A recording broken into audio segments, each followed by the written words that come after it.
you fucking mega mole. You fucking mole. Alright, you fucking mole. Fuck. And then she hit it, what? Incorrect. Where's the manager? I demand to speak to the manager. If you prolapsed every time you went to the toilet, you probably wouldn't have to wipe. You know, like it could just come out, and then the bit, you know, the offending material would just be like.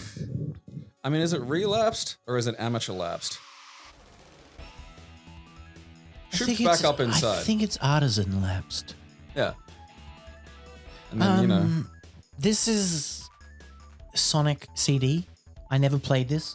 This was my first ever playthrough of this game. I still remember seeing the dinky gif of this in, like, the fucking game store opposite the fucking Toys R Us. Or, no, it wasn't Toys R Us. It was Mr. Toys and the fucking Maya Center. Yeah. And just mind blown. Was that, at the time, did they have the separate one, the one for games? Yeah. Yeah. It was in the games one. Right, yeah. That was a really interesting game store, actually, because I don't even know if they were, like, legitimately for sale. But it had the Sega CD stuff, which was, like, nowhere. It had a Neo Geo, which was, again, like, I think just personally imported. And it also had a 3DO. Oh, wow. And so I'd sit there and, you know, look at, like, fucking... He let me play the Neo Geo one time, actually, which was fucking rad. So it's just like, wow, this is the arcade game at Can you home. remember who it was? Dude, it was like 1994 or something, man. Like, that's... No, you know, do you remember any features of the dude? Was he a big dude? long hair. Because there was a few I was too busy people that I looking at ended the up knowing fucking, you working know, there. Art of Fighting arcade experience in a home console. Right. And also, like, just being really, really, really wanting to play Way of the Warrior on 3DO. And as someone who's played Way of the Warrior on 3DO quite a bit these days, it is legitimately one of the worst commercially released fighting games I've ever touched. It is made by people who have, like, made by Naughty Dog of all things. Although I'm not sure how much of Naughty Dog was Naughty Dog back then. But, like, I don't say that lightly. This was made by people who just didn't understand fighting games. Yeah. There's no pushback and barely any hit detection. Ugh. So, like, you'll hit and, like, life will go down, but, like, there won't be any cue that something has happened. Right. Which is... That's huge. And, and I want to stress that not how you can make a fighting game. It's just, it's one of those ones filled with, like, ideas that just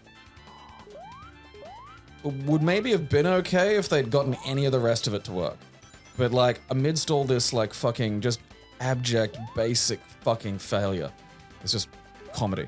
And the saddest thing about all of it is the only FAQ about it that, like, really goes into detail about, like, how to get fatalities to work, which is labyrinth and bullshit to begin with, goes on and on and on about what a good game it is and how it's acceptable that it only runs at 30 FPS and has, like, fuck all frames of animation because the characters are bigger. And, like, they could have, like, had all the characters look the same height like in Mortal Kombat, but, like, they opted for, like, you know, lots of different sized characters, which is much better. Like, the whole thing is just making excuses for every awful decision that this game made. And really excited about there being an arcade port, which, hint, never happened. And, yeah. I have to keep reading it to, like, find out what dumb routine I have to do to pull off a shitty fatality with a dumb character. And every time I get a little sadder. Why don't you just stop playing it? Because, like, child me wanted to play it heaps. And so I'm just, like, I'm innately fascinated by it because it's not like the other 3DO fighting game that's, like, legitimately unplayably fucking bad, in that you can technically fucking succeed in it. Right. Like, there's ways where you can play it like it's a video game and you can get things done. But it's just things that you kind of need are functionally unresponsive in some ways. Like, in order to do, like, fatalities with a lot of characters, you gotta taunt and then, like, throw them. And taunt is, like, forward and block at the same time. But, like, I suppose to make it so it doesn't come out by accident when you don't want it to, it's just, like, it just barely comes out. And so you're just mashing buttons half the time. Like, it's...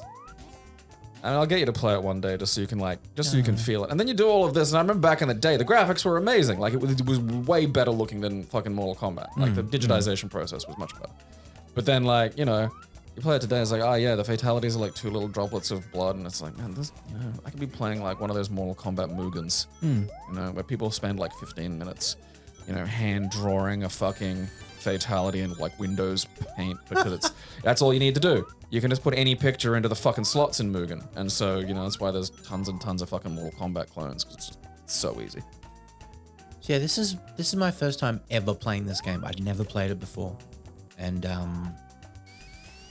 it's got very interesting concepts. And, But yeah, because like, it's one of those situations where I feel like if I'd read the booklet, I might have a better idea. Because it's like you can go to the future and the past. It's like, okay, where should I be? Like, what should I be? Yeah. What am I trying to do here? so essentially, there's like a machine in the past you destroy, Okay. and if you destroy all of those in every zone, you get the good ending. All right. Or you can collect all the time stones, which are like the chaos emeralds of this game, and you also get the good ending that way. So that's good if you miss like one of the past things, and it changes things. So like if you go to the future without destroying the thing in the past, it's a bad future. Right. However, if you go back and destroy that thing, then go to the future again, it's a good future now. So it's got a very really interesting mechanic. But Okay, was that like thing with the fucking electricity? Was that the machine you had destroyed? Yes, Here? yeah, Okay, yeah. right. I didn't even. All right, so you start out in the future, and then you got to go. well, to you the- start out in the midpoint. So this is the Okay, present, right. And then there's the past and the future. Right. Yeah. Okay. So you want to go to the past. To destroy the machine, yeah. Right, so you don't want to go to the future first. Well, you can. You might need to go through obstacles or stuff. But anyway, when you collect that sign, you have a limited amount of time to hit a certain speed, and then you'll go to the future or past. Now, there's little sections of like boingy, like springs, like that are literally set up Yeah. To get you to. get you to speed and then jump to go. Which I don't know if it would have told you in the manual. I'm not sure. I just learned that by watching Runch play it, because Runch plays all the Sonics and knows how they work. I'm blind as fuck, so I'm playing it as a new game. And so this game has really good music, which is what everyone says, but the level design is really bad. CD quality sound. I mean, the thing is, the idea works for a game that's not about tearing ass through stages. Correct. Like that's probably you're and it's like the issue that Sonic's ran into fairly swiftly was you're introducing this more patient exploration platform of fucking shit into a game about hooning through the fucking stages. Yeah. And that's the thing about like hooning is like there's only so much, level design, you can do really. You can't if the game always suffers when you drag it to a halt and having to like do that thing where Sonic's really slow momentum build makes sort of the pinpoint platforming you're expected to do fucking frustrating. So this is the Steam version, which unfortunately didn't have the licensed music at the start. Of that intro, there's like a Sonic Boom song that usually goes with it on the original version. They didn't fucking. Well, they didn't have the rights to it or something, whatever. It's because remember, this is the version done by Christian Whitehead. Yeah, I'm just curious who has the rights. Well, to they've it. got it now in the Sonic Origins collection. Oh, okay. They restored the music, but that Origin collection is not worth the money. Apparently, it's just filled with bugs and problems and stuff, which apparently is I've read into is, well, not what I've read into, but what I've heard offhand is a Sega R&D issue, because the team who pushes it out, they push it out apparently bug free, and then when it comes to Sega and the publishing side, they do something to fuck it up. I don't know how, but that's what I've heard a lot Let's of. sprinkle this Sega magic on it. So yeah, this game, I just feel, very suffers in its level design. It's just cluttered. There is shit everywhere, and that is the whole point, because then you've got these little sections where you can explore and go to the past or the future, but it just, as Gabe says, it suffers because you feels bad playing a Like, Sonic how game am I- going yeah, left like- to right, because I'm not getting abilities like Mario does to make that exploration funner or more thing, This game also introduced the see how he's got his legs like that? If you hold up and tap the button stationary instead of down like a spin dash, you do that. It's called the super peel out, I believe. It gets you to speed faster, but obviously it's not. Yeah, You're more vulnerable. Yeah. You're not a ball of hurty. Yeah. Yeah, because so you're scooting back to find a fucking turnstile to take you to the past. So are there like gems you got to find in the future or something? Does like, because I mean like. So the gems are got in special stage, and you get those by just getting 50 rings Like and bonus passing. stage Yeah, stuff, yeah. The bonus stages I think are fucking butt awful. yeah, I don't like them. Can't even They're not remember as what they bad are as in this. Sonic 1. You got to kill UFOs, and it's like on a. It's like a Mario Kart plane. They also used it in Sonic Mania. Because it was so great. I don't fucking know. I still like Sonic 2's the best. Yeah, what did you get up to this week? Well, I watched fucking the Resident Evil series on Netflix. What one's that called? Resident Evil Oh, okay, it's just Resident Evil. on Netflix. Yeah, like Okay. I was really looking forward to that, and then you told me about it, and now I'm really I'm like, oh well. I mean, there's no real reason to have been really looking forward to I it just in the really first place. wanted like Lance Reddick's performance to be good. Like he's pretty much the best thing about this. Yeah. Like, without, much fucking debate. Like the thing is like the thing about Wesker, the thing about Resident Evil in a lot of ways is like, Wesker's a lot of things at once. Right. And it's hard for any one actor to capture all of those things. Like Lance Reddick absolutely has that imposing presence and that, the voice and the stern look. He has the scary qualities of Wesker. He has none of the high camp, villain qualities or the just searing homoeroticism. You're right. Like he just doesn't have that. Sure. But like it's the interesting thing about like, this is it's a great example of like some of the problems in terms of like making an adaptation.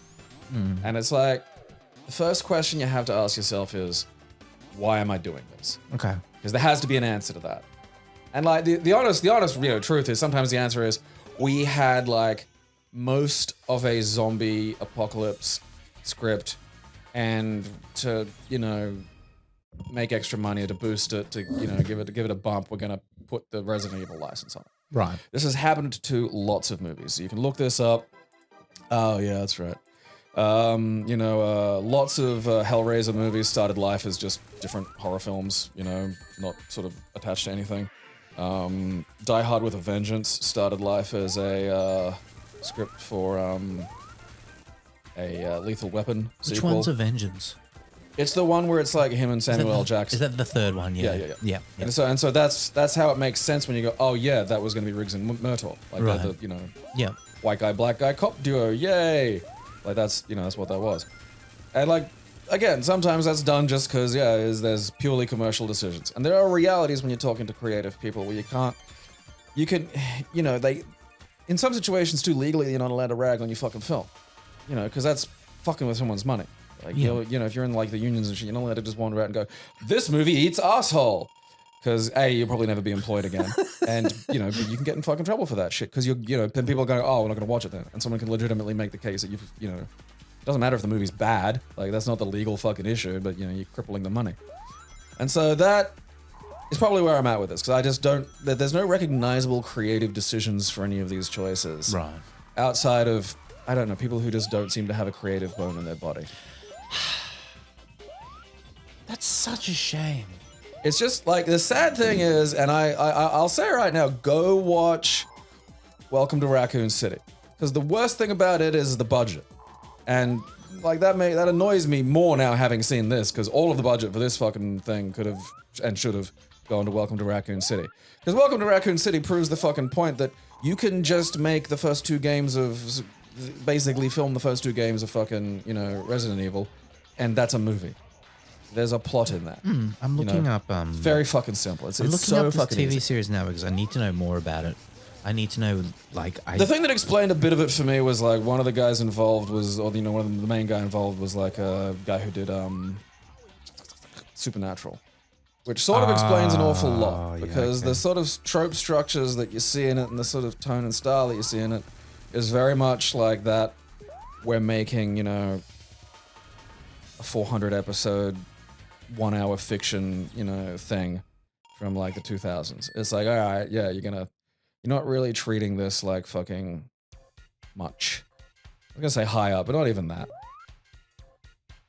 So like, because when you adapt something, oh, that's right. This is where Horny the Hedgehog shows up. Yeah, Metal comes and is like, I got your girl. Yeah, and I'm like, take her. I don't fucking care. Give me back my jailbait. Like, You know, because if you're going to call something Resident Evil, that's a deliberate fucking choice. You can't, you know, well, it's not like the game. Well, then why call it the fucking, why name it after this? Why not adapt it? Yeah. Yeah. Exactly. Why not just make something that's kind of a bit like it? Because it's not like, you know, shitloads of that doesn't exist. So you have the option to just fucking, you know, not call your thing the thing. You know? All right. The showrunner was Andrew Dabb. Let's have a look. Just a dabble, do you? Okay. Andrew Dabb's work include Ghostbusters Legion. Don't know what that is. It's one of the animated Happy series. Dale, Devils in the Desert, I don't know what that and is. Atomica, as well as G.I. Joe. Which G.I. Joe? Doesn't matter because none of them were very Dungeon Dragon series. Dab wrote the webcomic series Slices for OP8.com. He formerly wrote for the television show Supernatural, there you go, on the CW. He also penned Series 7 Season 11 final. Oh. good. What? You remember how when we heard about the fight, it's about like the final of Supernatural is a disaster. Oh yeah. It's just a fuck up for he was the one. He penned the series. Was that the end Series 11 final? I think so. I'm not 100% sure. Like I did occasionally tune into like. Oh no, that- 15 seasons. So Fuck me running. yeah, that's a lot. You see, like that's That's a fucking Yeah. lot. like you can't. See, this is the problem. Is I come at writing from a purely creative pursuit, you know. Whereas like there are people for whom it's a job, and it's just like you can't treat the job like it's your creative pursuit because you just won't get anything fucking done. But then, you know, I say that, but even then, it's like these are very easily fixable problems. You know, like none of, even if you wanted to, see, this is always the thing too. It's like It was also handled by Moonlighting Films. I don't know what that is. They did Resident Evil: The Final Chapter. Which, Paul W.S. Anderson, the very last one he made. I mean that again because it feels the series feels like it's adapted from the movies. That's what I'm getting. Yeah, which is like really fucking baffling. I hate because this timeline. I fucking They hate it. take the worst lessons from those films, which is I'm like so upset. one thing that's never been in the fucking games is the post-apocalypse because it's boring as shit. Yeah. It's why they use like stand-ins like rural Spain and Romania. So the rights holder of the like Resident Evil license for movies and shit is the Constantine Film AG. It's a German mini-major film production and distribution company based in Munich. Feels uber bolly. But yeah, it's garbage. Like, just so many decisions off the bat are not good or interesting. But even then, You were not ready for this. I'm probably not. No. Constantine Film AG has released 36 of the 100 most successful German films of the last 20 years, including 4 of the top 5. Menato's Shoe, Trom Schiff Surprise, Period Excellent. 1, Fact You Got, and Fact You Goat 2. I gotta. Fuck is Fact You... What is this? What is this? Intentional misspelling of Fuck You Goth, the 2013 German comedy film. Oh my god. It is Goth. I was wondering what I was like. You're talking about like Goth, the fucking artist. Like, I'm legitimately curious as to what a movie called "Fuck You Goth" would be about now. Like, Bank robber Zeki Mueller has just been let out of prison. Upon his release, he goes to retrieve the money he stole in order to repay a debt, but his friend buried it in a construction site. During Now it's Zeki's a- time in prison, the construction project was completed. His money is now buried beneath the new gymnasium at the Goth Jesumstall. Where the fuck that is? gymnasium. It's wonder a if it's the school, Goth- okay. comprehensive school, typically described as secondary school, high school, Right. essentially. In order to obtain the money, applies for the vacant position of a deceased janitor. Why is he deceased? That's okay. However, due to a misunderstanding, he's given a job as a substitute teacher. I mean, that's about where the US is at. I don't know about Germany, but Holy shit, this goes for... This plot is like... I don't want the plot of the whole... This is literally the plot of the whole movie. Like, look how long this is. I'm not kidding. This is just on Wikipedia. yeah, that'll that's be insane. well, I'm that's not the reading anymore. synopsis. That's not like the teaser. That's not the blurb. Well, generally, there's when you click plot on Wikipedia, it's just like a paragraph. It sums up, you know, Maybe they folded that overarching in the feel of the thing. synopsis. But this is crazy, yeah. But yeah, okay, so It's like people online are complaining about like dialogue elements, which honestly are barely even the fucking problem. Like at one point, one of the fucking Wesker girls, because she's being a snide brat, just says she just reads Zootopia porn, and people are going like, "How is this in the show?" what? It's like because it fits the fucking sequence. It's like you can complain all you want. It's got that's not bad writing. Why? What? Yeah, because she's being deliberately like she hates that she's been made to move to New Raccoon City. I mean, if you Okay. want to complain about something, you can probably complain about New Raccoon City. So, in defiance, she's looking at porn. No, like someone there's a lady there's a really bright and chipper lady leading her through the house and telling her about how nice it's gonna be, and she's in a foul fucking mood, so she's just being a fucking brat to everybody. Okay. And then she mentioned school or something, and she just goes, "Oh, I only read Zootopia porn," Oh, okay. and it's just like, all right. It's like this. It's like the bit Why where are like people complaining? What? because I'm willing to bet few of them have actually bothered to watch the series, and few of the things they've bothered to hear about are like criticisms that take more than just like a fucking meme you can put on fucking Twitter. Yeah. There's a lot more, but again, it's just like what the fuck was the creative impetus behind the goddamn creation of the show in the first place? Doesn't fit well under a fucking picture, and it's like the bit where Wesker says like, I want Pornhub to tear up your like fucking resume. It's like that's in a sequence where he's in front of his kid's principal at a school, and he's being like kind of interestingly Weskery, but also like it's not like he's gonna just pull out a gun and shoot this woman in the fucking head. It's like a fucking again he's out of school, and also like and spoilers, not that it matters because it's stupid anyway, but like the Wesker that you're dealing with is like a clone, because Wesker just basically made a bunch of clones of himself. Right. Which is like, all right, fair enough. That's cool. wacky Resident Evil and almost within, Weskery parameters. But here's the thing about Black Wesker. It's just Blade. Which I knew when I called Wesker White Blade like 15 years ago. And they have a bit where you get to see like Wesker. And Right. it's just, Lance Reddick in a Blade costume being indistinguishable from fucking Blade. There is one bit I like though. One of the clones is talking about how much they didn't like real Wesker because he was mean. And then he just goes, "It's okay though, he died in a volcano."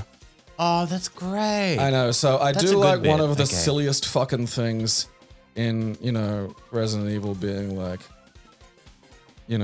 quasi-canon in this. But it's just like, it's one thing I've seen in positive reviews is people talking about how it's told across two time, streams. So basically there's like 15 years ago and it's like the two little girls in Wesker and stuff, which becomes the most interesting one because it's got Lance Reddick. Right.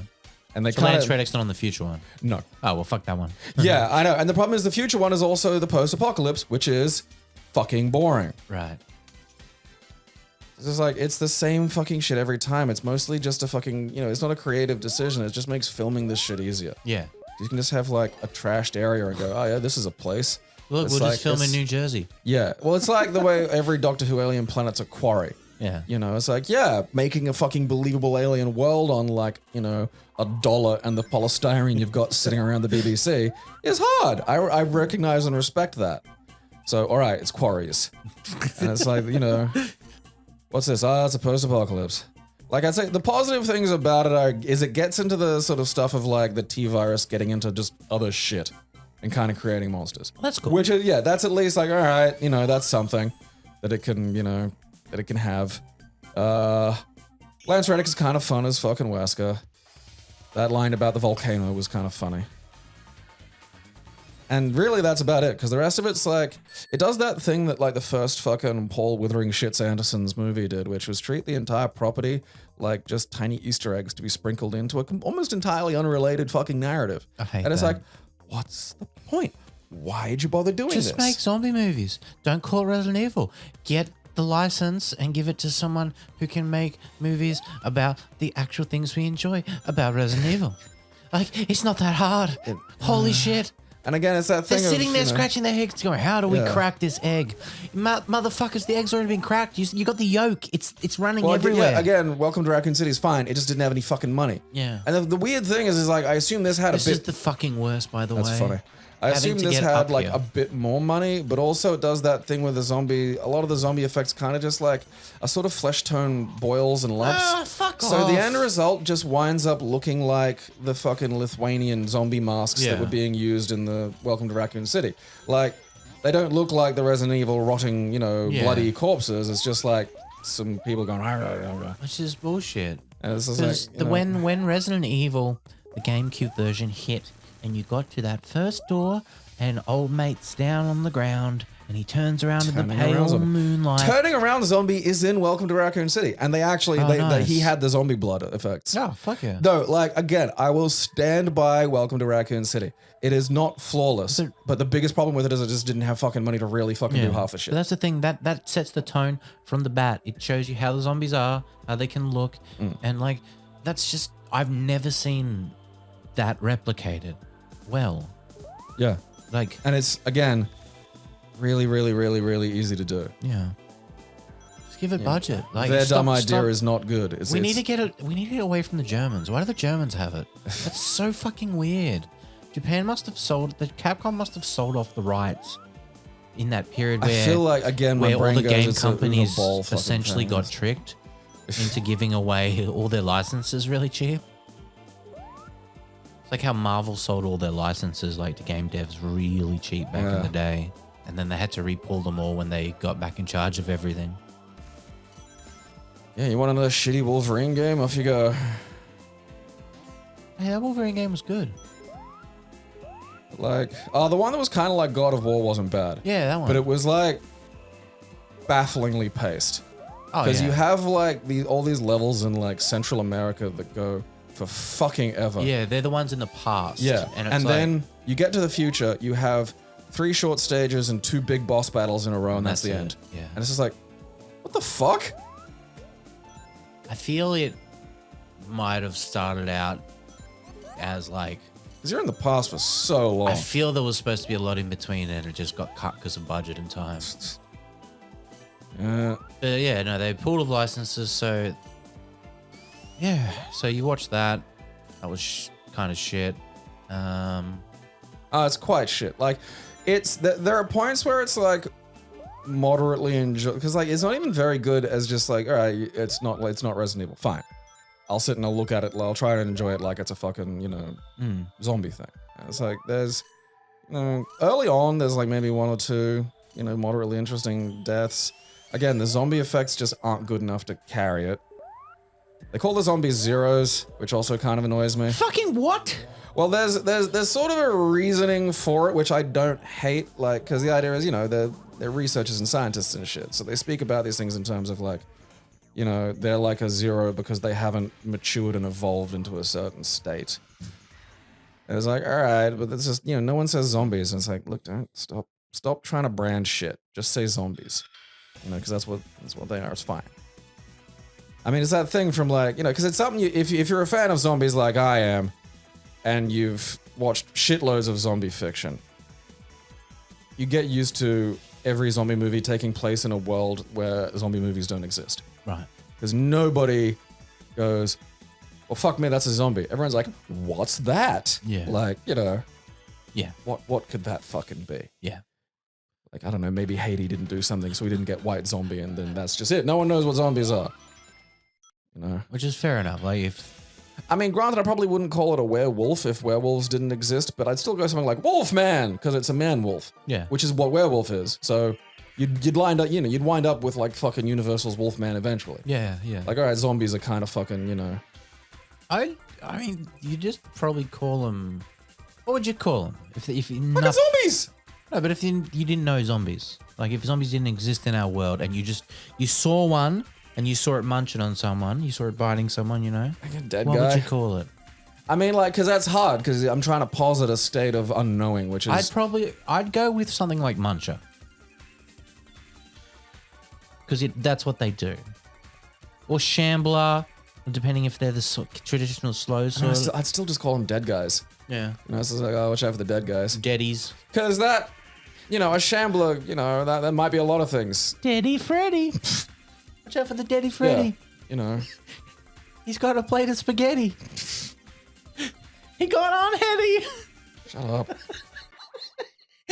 So it's like, again, you know, because I, as someone, like, I'm okay with adaptations that are different, okay, but as long as there's some fucking sense. What's going on? Oh, I found a glitch. So like, because he's doing, he's a little Scooty boy. but there's no animation for it when he eats the bubble. It kind of causes him to bug out. So good. You know, like, have a plan. I suppose I say that, but it's like, have a plan that isn't shit. You know, like, what's the value of the Resident Evil franchise contributing to this story? How are you evolving it? What are you doing with it? And the answer here is literally nothing. It blows my mind because they have, like, if you connected it with the games. Which is weird because they sort of do in a lot of ways. Yeah. Like suggesting the volcano thing. Like, Yeah, exactly. And like the reason it's called New Raccoon City is because Raccoon City happened to Old Raccoon City. So it's like, all right. Yeah. So like, but go deep and like make a story and make it not shit. All the stuff, but connect it to the game. So then when you release the new game, you can be like, it's tied with the show or whatever, and then you can, like, it's easy shit. There's so much of it you can do that connects media, and we've done it so shittly over the years. You look at every single piece of connected tissue. You look at Gears of War. So Gears of War has about 5 novels, right? And they tell a lot of the backstory of the stuff that goes on that you don't see on the screen because it's an action game. Right. And they don't want you pausing on the action for too long. They want Marcus to grunt words and then you go off and like... But how would you know this? Because the game doesn't go, hey man, read this book. Doesn't suggest anything to you. You know, you finish the game, that's it. And then the book comes off after. It's an afterthought. Why not start making these things all matter? Having a beautiful connected universe is fun. You know why? I can pick up a comic book and I can read Iron Man. And then I can go watch an Iron Man movie in a different universe. But it's all connected. It's still the property I like. And that's the same thing with Resident Evil. You can make it the property I like. Because I like the property. I really like it. Ow. Fucking cunt. But I don't fit in this world. But yeah, it's just... Anyway. Let's move on. Yeah, so I watched all of Our Flag Means Death finally, which is a series by Touch of My Titties. And that's the gay pirate one. The gay pirate one, yeah. It's about a pirate called Steed Bonnet, not Steve, Steed. S-T-E-E-D. I bet all the Steves are sort of bummed that change occurred. You know, because Steed's way better than Steve. Fuck yeah. Steve's a guy who owns a ute. It's short for Steeden. But yeah, Steed Bonnet. Steeden with a T. He's a spoiled little rich boy. I mean, if your last name's Bonnet, it's... wanted to become a pirate. And essentially, so he runs away from his family. He leaves his wife and his 2 kids to become a pirate. And he has a ship and a kind of like a motley crew. And he becomes known as the gentleman pirate. Oh, that's nice. And in like one of the first episodes, he meets one of his old colleagues. He used to be who's grown up to be a person in the army or the navy or whatever. And he gets on his ship and Steed ends up clubbing him on the head from behind, and he falls on his own sword and goes through his head, goes through his eye. And from then on, they believe their captain, stabbed this guy, and so they follow him harder. Right. Blackbeard eventually becomes interested in him, and Blackbeard's paid by Touch of My Titties. Right. And yeah, it's a fucking great show. It is very funny. Like if you need a reason to say it, just like the well-learned pirate who's their scribe and draws illustrations and stuff is one of Blackbeard's like second in command, puts him on the side of the ship, and he doesn't usually do work, and he wants him to scrape barnacles. Goes away, and the fat Asian dude pirate who's in Blackbeard's crew sitting there, and he's like, "Oh, quickly haul me up!" And he goes, "No, I got to sit here and watch you." And he's like, "Has anyone told you have fabulous eyes or something?" And he's like, "Really?" Anyway, the next thing cuts to him drawing him and sitting then covered, and he's obviously drawing him naked. And they come in, and he's like, "What's going on here?" And you end up seeing it, and he's just drawn the penis, nothing fucking else. Very well illustrated, graphically drawn penis. Yeah, like one of those like gray ones, the grayscale ones. It looks like it's like a real picture. And it's funny as shit. I always like those drawings of dicks because you see so many drawings of dicks, but none of them are very good. No. The good ones are like, oh yeah, I remember to draw a vein on the penis. And it's like, yeah, that's all right. But then you see someone who can draw a dick, and you're like, oh yeah, fuck, that's right. Art exists in this world. So yeah, I watched season 1 of that. Now I'm gonna wait for season 2, which is good timing because I think season 4 of What We Do in the Shadows, I think might have just dropped.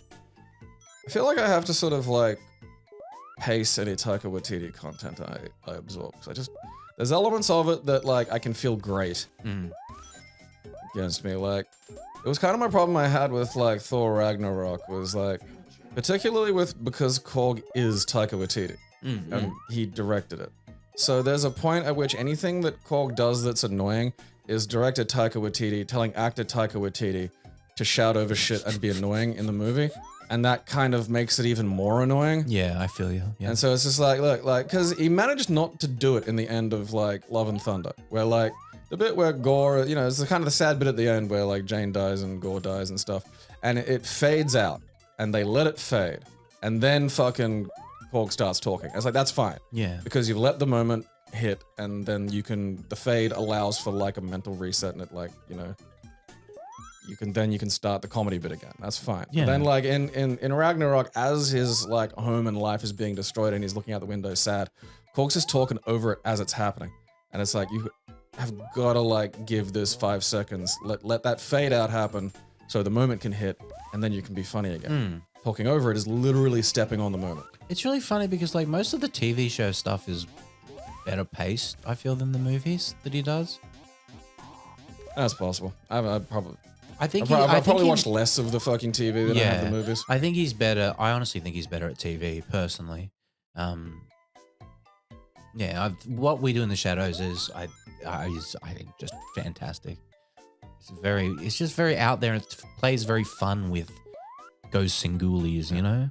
I mean, okay, and see, because I'm the type that like, I'm okay with like, I don't think that like comedy and, you know, drama can't exist in the same space. You know, I'm very okay with like tragedy and absurdity being like sort of intermingled. And it really is kind of like, it's a bit more of a English speaking world thing that those things are so separate, you know, reading about like sort of the way French cinema can be, you know, at once harrowing, and then like in these harrowing scenes, there'll just be these moments of levity, and they're not trying to change the tone. Right. It's just, there's an acceptance in like, you know, sort of French culture that, yeah, in these moments of profound personal tragedy, there can still be these just really goofy things that are sort of absurd and funny by themselves, and that those things just, you know, aren't sort of separate. Oh, do these things run away from you? Yeah. That's really annoying. Yeah, no, they move at the last second sometimes when you jump, and it is the worst. And if you touch the water, the time goes down super rapidly. So look at that shit. Yeah. There's a lot of water there. Yeah, I hate these levels suck. It's like, you know, again, like you need for these moments, and particularly in movies like that, you have to let those moments sit. Otherwise, if you've got you telling you to talk over it, that's gonna get on my fucking tits. It's like there's him up there with the mocap suit on, and then him sitting in the director's chair going, "Yeah, Taika, you're really funny. Keep going, keep going. Don't worry about the fucking thing that the character's supposed to be feeling. Keep talking. I love you, Taika. Thanks, Taika." Oh no, dude, 100%, 100%. I get like, I feel like he'd be better at directing somebody else's stories too. I get a feeling he's gonna get in trouble sooner or later. I've got a feeling, because who's he gonna finger? We gotta pit these guys against themselves. There's photos of him on a balcony during filming of Love and Thunder with Tessa Thompson and another lady, I forgot her name, and they're all kind of like making out together. I mean, like, see, the thing of it is like, you know, like the workplace fucking is hot because you're the boss. Well, I mean, like, there's that, but also like, if you're not like, you know, because sometimes you're not the boss. You might be like parallel to, right, or parallel and slightly up.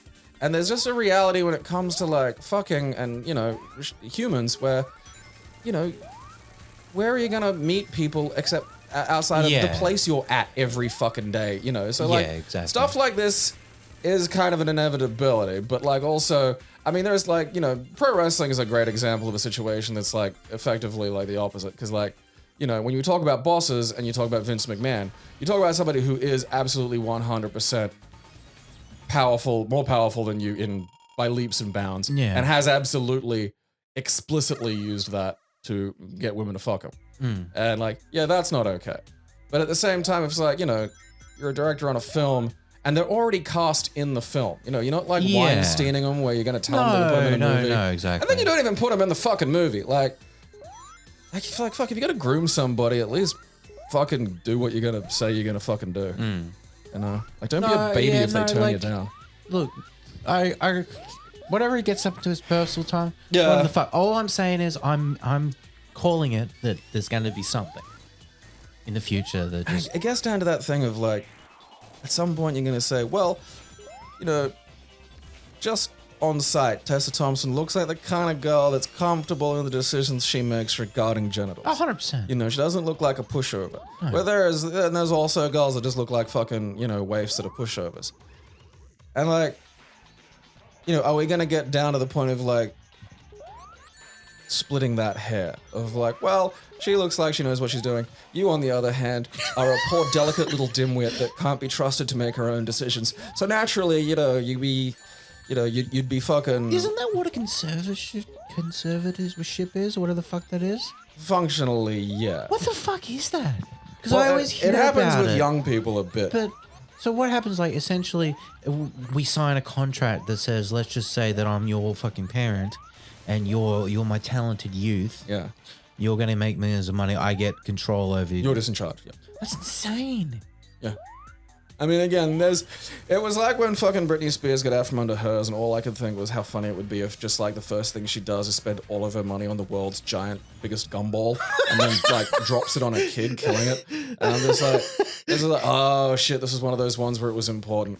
Because like, it's one of those things where there are going to be circumstances where it's probably necessary. Yeah. But then this necessary thing is like the perfect tool for a fucking villain to like come along and, do shit like that. Like just, steal someone's livelihood and own them basically. Right.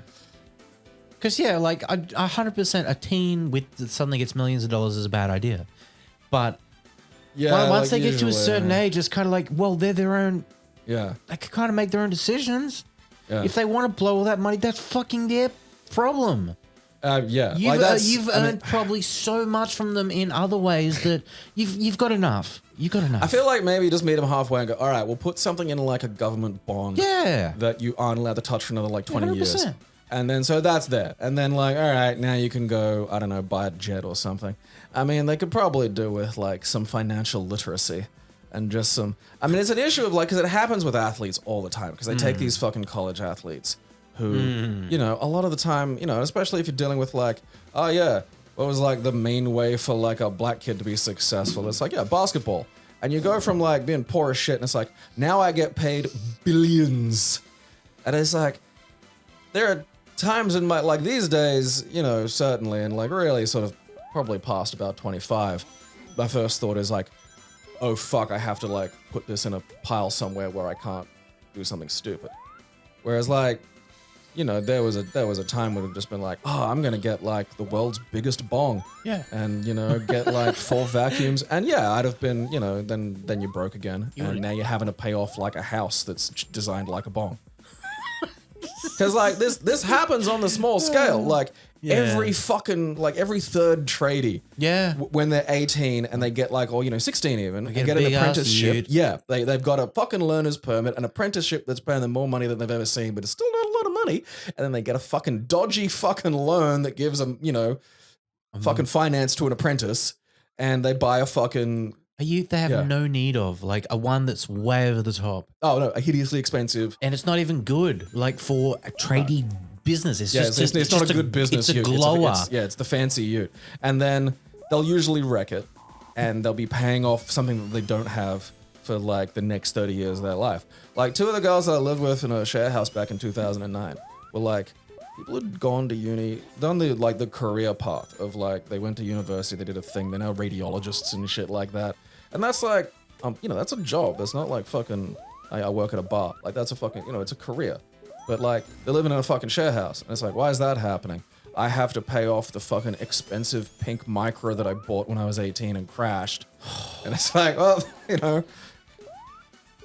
like, man, I'm poor, but I don't know, fucking, think I got like The amount of them I think I got like $40 of a zip pay to pay off. The amount of them too that go like, oh, I don't need I'll just get the compulsory third party. They don't go for full insurance. Yeah. Well, again, like, what places are going to insure a fucking tradie who's it would 17? cost a lot. Like, yeah, like that's... Because I wouldn't. This is like, oh, you a 17-year-old tradie who's just bought an expensive car? Yeah, I'm not fucking... Hell no, I'm not fucking... I'm not insuring you. Go away, you lunatic. Are you going to try and race someone on the road? Yes. Yeah, Do a doughy. It's that, like, that's, because the thing of it is like, yeah, now that then I'm fucking like 40, you look at like a 20-year-old, it's just like, nah, you're not a human. But like, it doesn't matter where you put the fucking line. You either have some fucking thing, some kind of weird all mind that can just glance at you and tell when you're fucking mature enough to do something, which doesn't exist. Or there's just gonna be a fucking age and we put the line there and it's just like, well, that's the best we got. And that's the best we got. I mean, I'm okay. I don't think really 18 should be changed much. Like, No, it's like, all right, 18's fine. Like, I'm not saying like, yeah, I should be 21. Because if you ask me, it'll be like, yeah, I should be 35. Yeah. When you're 35, I'll trust you, or you might have to like pass some kind of test. We should have like tests needed for old people, like to keep their licenses. Because I nearly got hit on the Ipswich roundabout, right? I was coming from this side of town towards the city and going around the roundabout, so like from left to right. From the east. You're gesturing. That's not going to transmit. So, you're approaching a roundabout. We're approaching a roundabout, and I start classic Australian loop-de-doo. Going around on the left. There's no cars coming on the right. And ahead, there's another lane where they pull out. I've gone past the turn, and this guy's just coming straight through. Not even looking, nothing, no indication, just an old dude. And I beat my horn, and it looked like he got startled from the dead. He was probably in the middle of a heart attack. I don't know. But it's some kind of dead guy driving a car. What do we call that? Who knows? Dead Zikazi. But yeah, Zombie. If I wasn't a driver who was less aware, I would have hit that, and that would have caused a big accident. I think the big problem is like, like especially that generation of old people, like they're starting to die out now. But like my dad walks heaps and swims because like, it's how you get around once you get to like your 60s. Because if you stop, everything freezes up. Yeah. And you're basically fucking like, so like, my mum, for instance, she's sickly, so she's got to drive. Like there's no options for getting around. It's not like she can't even walk down the road. That's why I figure they should get more of those little fucking like, this is where you need those rascal scooters. Just scooter them up. Just give them those crazy carts, the drifting ones. Yeah. See oldies drifting around. Like, that'll be our generation. We can start our own Mario Kart league with them. Yeah. See, I'm looking like, because they did, Jackass 4, they're old, but like, I kind of do want to see 70 or 80-year-old Jackass. Fuck yeah. Because I want to see someone die. Yes. I'm not gonna sugarcoat that. I would like to see, effectively a Hessian sack filled with meat and bones that's labeled like fucking, bam, just hit a wall and just entirely change shape. Because they've done so many of those old guy skits. It's like once you start looking like that, you have to. You have to go out and do it for fucking real. Except this time, get the special effects guy in to come and make you look like young Johnny Knoxville again. Like, the idea's out there. It has to be done. Yeah, I want to see someone die. I mean, I have I've seen people die, but it's like I'd like to see it in a funny fashion. Yeah, exactly. On Jackass, like just a stunt that just drives like fucking Aaron McGee to the point of just death. I feel like he'd do it too. Like, you're like, Aaron, you're 97. You're about to die of renal failure. Please, we need you to do this one last. Boss. I actually really like this boss design. It took me a second to figure out what was going on. And it's just like, oh, that's actually clever. You run the treadmill to wear his thing down, yeah. Because like, ooh, you touch your bum.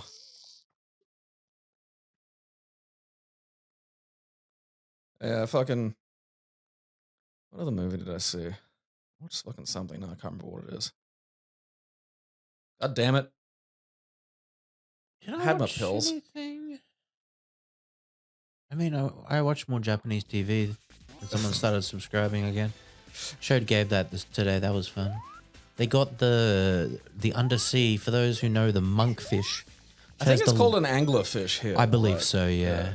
It's the one with the fucking dangly bit with the light on it. And the theory is, can a monkfish trap a human? Yeah. And what they did was, in this warehouse, they had a big line of boxes up, and they built a monkfish. Yeah.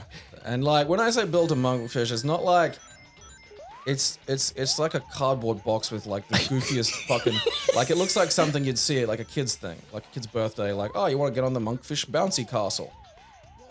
And then they fucking kill the lights and move the fucking boxes and turn on this light, this like faintly glowing fucking light. It's pitch black in there. Yeah. Like the cameras are night vision. Staff are also wearing night vision goggles. And they turn on the light. And each person gets up and goes, what's that? Because like they can't see shit. Completely blind. Most of them are groping around in the dark, moving towards it. And once they get just under it, the big tongue that's on the floor pulls them into the mouth. Yeah. Wrenches them in. And at this point I'm thinking, oh yeah, that's pretty funny. But then like when they go inside, it's like, and then they have to be digested. And they start just dumping lube filled with some stinking chemical in it on them. And then they get shit out the ass. And then when they shit them out the ass, they turn the lights on, and then someone with a camera and a microphone just walks up and goes, what do you think just happened? And wildly enough, so the first guy just nails it. He's like, oh, it's like that fish. It's like, yeah. There's literally, he walks around the front. It's like, yeah, it's the big fish. I feel like, you know, because I know I'd fall for that because there's a light. Yeah. And it's like, I feel like that's, you know,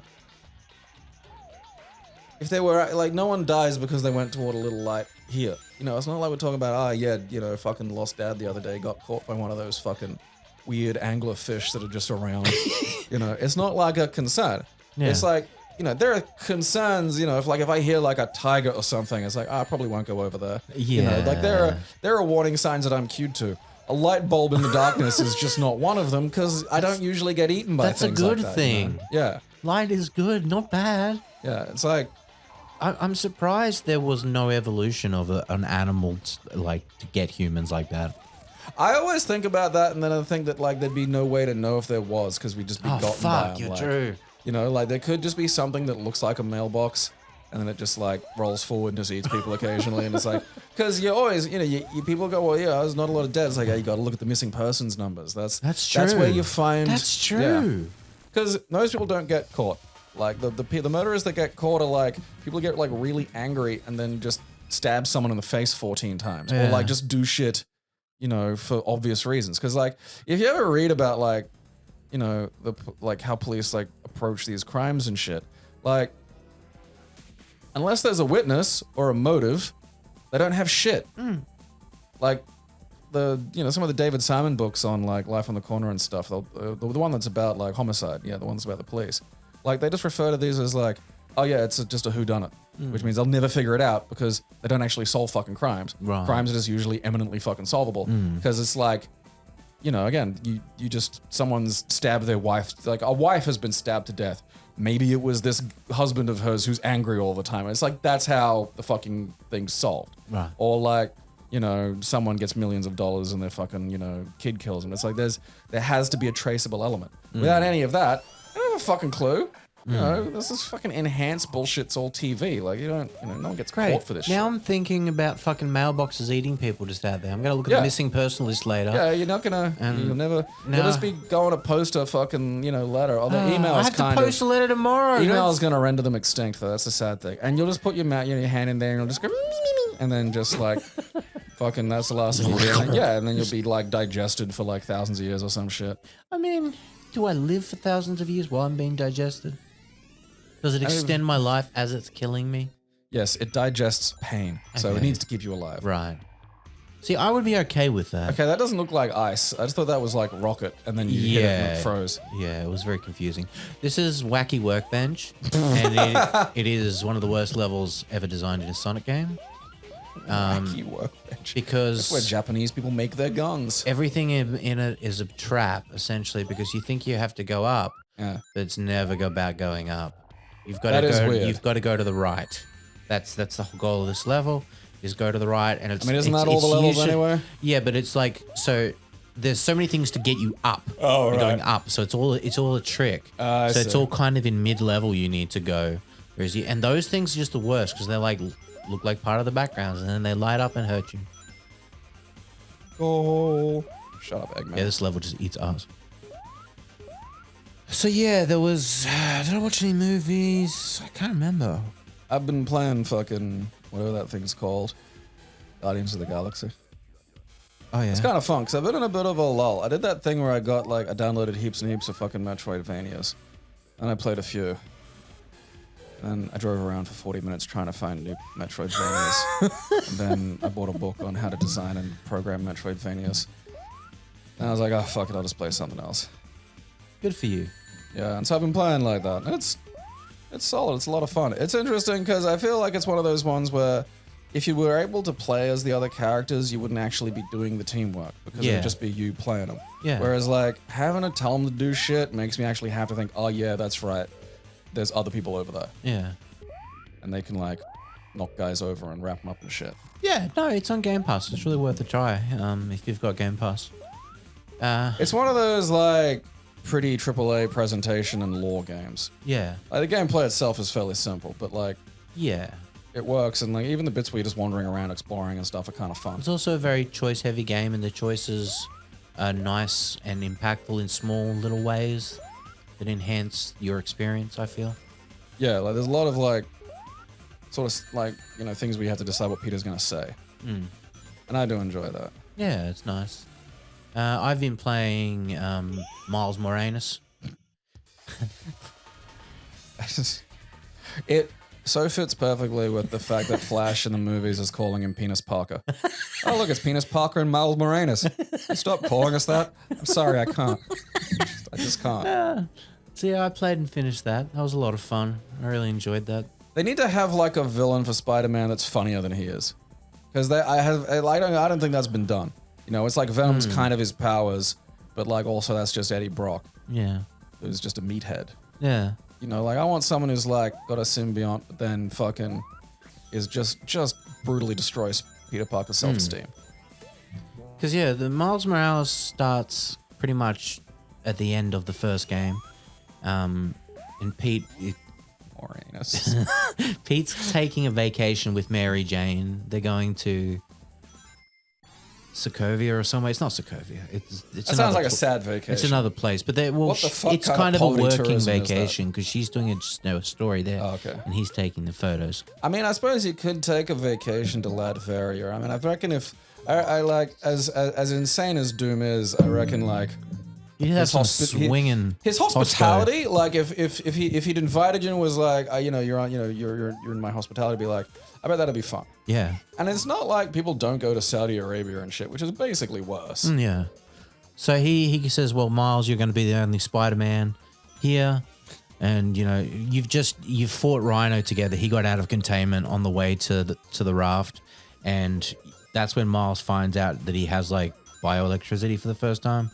And that comes into play. And then Miles is very similar, but a very different character. Because the only thing he's got in common with Pete is his web shots and like the fact he can web swing and stuff. And the way his web swing and animation is so fucking good.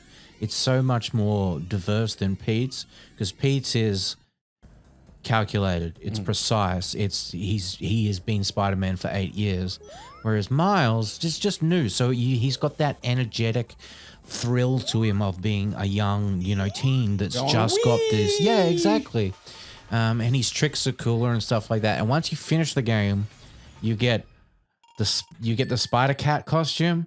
So it's Miles in his costume with like a hoodie on, and he's got a backpack, and you've got the cat Spider-Man in it, and he's wearing a little mask, and he's swinging around with you. And when you do a finisher, the cat jumps out and has unique animations attacking the enemies. That's cool. It is so fucking cool, dude. I always say, like, probably the one down, so like, more than that, but like if you're going to have like, fancy finisher animations, you have to have dozens of them. Like, there's no excuse, like, have the fucking, because it's just an animation. Like, it'll clip through stuff. I've seen that happen in the game anyway. Like, just have the fucking, I don't know, art department working on those while the rest of the game's getting finished. Because you can never have too many. Yeah, they're great. Fantastic. And yeah, the cat being in them and adding to them. Yeah, like that's great. That is spicy as fuck. They've also got like an into the Spider-Verse costume, and when you buy it, the suit power gives you, it makes your character move in essentially 24 frames per second. So it gives it that into the Spider-Verse kind of look, and that you can put that on any suit. That's really cool. Yeah, I really enjoyed that game. I think in the next one, they're probably gonna either make you play as both characters or maybe choose one at the start of the game. I'd like to be able to choose one and take different paths. I think that would be very cool. Yeah, giving you the option to choose, like, before each mission, I suppose it's like a open world thing. I like the idea of, like, yeah, like different paths, but they intertwine. Because, I mean, you may as well have them just be, like, different bosses and stuff. Yeah, yeah. Because, like, Miles obviously has bioelectricity, which is going to work on different, things. Like, because Rhino, that's what really fucked him up. And then later on in the game, he gets, like, an anti-electricity suit, which is like, fuck you. Like, come on, man. Who gave him that? Roxxon. All right. Yeah, Roxxon essentially Roxxon shows up when you beat him, and they're like, oh, we'll take him, we'll hold him for the police. But no, they just take him and soup him up. I love, like, yeah, that's where, like, that's the treatment that corporate America can get. It's like, yeah, give us that criminal for a sec. It's fine. It's fine, don't worry. Yeah. Just relax. Relax, eh? You're not gonna, like, fucking inject him with more shit, are you? Nah. Like, that's kind of how we got here in the first place. Nah, don't worry about it. I mean, he wasn't born with a giant rhino costume on, is what I'm saying. And, like, I just feel, like we could have avoided this whole thing if, come on, just... Did you add wings to him? Yeah. No. They were there all along. Yeah, but they're these chubby little cherub wings, which you have to admit, are useless but very, very cute. That'd be funny. Like, yeah, because, like, what could you do to Rhino? Like, I reckon you could, like, stick a fucking little Hello Kitty hood ornament on his back or something and he wouldn't know. He probably wouldn't be able to get it. And I feel like that would upset him. Truck nuts. just right on the part he can't reach. Well, just where his nuts are. He's just upset that the suit doesn't have nuts. Makes me look like I don't have nuts. I know lots of people wear these suits. It's fine. Truck nuts. It's suit edition. But just, he passes out drunk and just the other villains just slowly put different truck nuts just until he's covered in truck nuts. And there's just a whole comic where this new villain truck nuts is running around destroying shit. No one's even sure it's Rhino because you can't hear him muffled under all the truck nuts. That's a lot of I think the villain's name is Knuckfuts. Let me write a Marvel comic. Just every time you feel like dusting the wall off, let me come on. We want something silver, error, and stupid. Fucking, I gotcha. No? Give me the license to Malibu Street Fighter. I want to scalp more characters. What, you thought fucking Ryu being sexually aggressive to Chun-Li was bad? In this one, Ken rapes Ryu. He's into it, though. Bro rape. My Doken! You've come over with a GameCube, a 6-pack, a big black dildo. The GameCube's important. It's the key to bro rape. How many people had a GameCube? Comment if you didn't know this. That the top middle plate of the GameCube is removable. The part that says Nintendo GameCube, the little black part on the top. Why was that removable? Because you could put other ones in there. Huh. Yeah, when you... Is that like only in Japan? I swear no, I never saw anything like that. all of them did. Oh, no, I reckon all of them did, but I feel like it's another one of those things where, like... So if you pre-ordered the GameCube, like from eBay or whatever, they came with the pre-order came with like different ones you could change. I think Nintendo Club had a few that you could buy from them with your points. I don't think that part was in Australia. I got some from Nintendo Magazine. It was a UK one, and they had them in the like packaging. And I swapped it out. What? The Metroid edition had one too. The one that came with Metroid Prime had a Metroid Prime. What was the plate. one that you got that you swapped out? I think it was Super Mario Sunshine. Okay, so it's just like a picture or something. Yeah. You could make them yourself if you wanted to. Like quite easy. There's probably a 3D printed yeah, thing for these them days now. you But just yeah, magic one up with the fucking but power yeah, if you of didn't magic. know that, fucking let me know. I didn't know that. Console hacks, you know, fucking useless is- console hacks. But Yeah, it is weird when he says like, yeah, oh wow, this thing had all these expansion ports. Why? A bunch of ideas that they just never got off the drawing board. Or like, you know, something weird in Japan, like where you could literally call your Nintendo on the phone and like have them talk a fucking Zelda game at you. It Like is 1987. fucking maddening that exists and we didn't have access to that. Because it was like, what is this? Well, it's a satellite add-on. What do you mean it's a satellite add-on? It Fucking- talks to space and then you get more Zelda. What? Space gives you Zelda Yeah, games well, with orchestral music. every week you get a slice of it. And it's like, what? That's mad. It's a radio serial, but on the internet. And you play it. What? I'm so confused. I wonder if, yeah, like I was just thinking like radio serial adventure games are like the opposite of text adventures where it's just all spoken. Yeah. I'm supposed to give the blind something to do. I'm not sure how that would work though. Wow, when I went to, that reminds me, when I went to Disney on Ice the other week, there was I saw they've got like a blind, or like not a blind, a deaf people section. Mm. And they've got the people signing there for them. And it's fucking great, dude. I love it. The enthusiasm they put into their performances and stuff. It's really nice that that's starting to becoming more common and seen, like, because otherwise, like, I've never seen shit like that at concerts and stuff. It's weird going to a concert and at all if you're deaf. Well, I mean, Like- Disney on Ice isn't really a concert, but I suppose, yeah. it's more of it is like a Disney on storytelling Ice, and, yeah. you know, the ice and the stuff. But yeah, no, I don't think like in a Metallica concert there'd be. I want to see someone fucking doing Dubba Dubba Zaya on sign Yeah, language. what's the signs for like corn scat breakdown? Dude, did you see that fucking tweet from The Chaser about Lars Ulrich? I retweeted it. Probably. Oh, fuck. I'll read it out because it was so fucking funny. Lars. Heartwarming. After hearing a teenager sing Metallica on TikTok, Lars Ulrich has reached out to let them know they owe him royalties. That is just that's fucking, that might be real, like, as far as I know. Is that, I mean, that is Lars. Yeah. I mean, they got it's like, yeah, remember all that happened. Remember how like the music sharing and, you know, tape trading and shit didn't go away and yet you still got money? Funny that. It seems to have worked out okay somehow. We'll never know. No. There's no way to connect these two things together. There's no way to connect the fact that like they had to make a sequel to the song Don't Copy That Floppy. And in the time between those two events, the game industry only continued to make all of the money that could possibly exist. Hey, what was the second song? It was just Don't Copy That Floppy again. Yeah, like, but like, what, for CDs? yeah. Oh man. And again, like, you know, And then they tried to make UMDs and they were like, these aren't copyable. And then people found out how to copy them and they were like, shit. I really would love to get footage of people finding that out. Like the people who made that, it's uncopyable. Yeah, it got broke. Rats. Like, again, look around. Like, don't give I these watched people a 12 fucking task. Ghosts on UMD. You